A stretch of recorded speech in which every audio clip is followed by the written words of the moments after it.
Ćao drugari, došli smo do drugog videa workloga izrade projekta na ovom Kratos kućištu.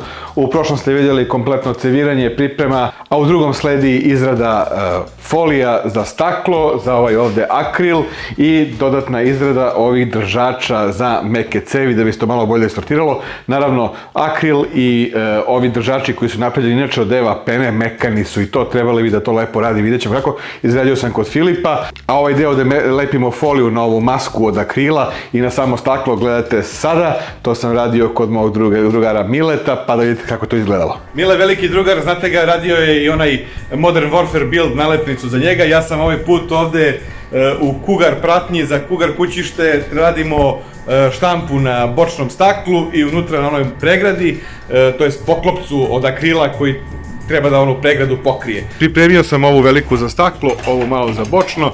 Hteo sam da unutra bude malo suptilnije zato što imamo glasijel ploču, a ova da bude onako vatrena prema crvenoj kao što je inače i tečnost u sistemu.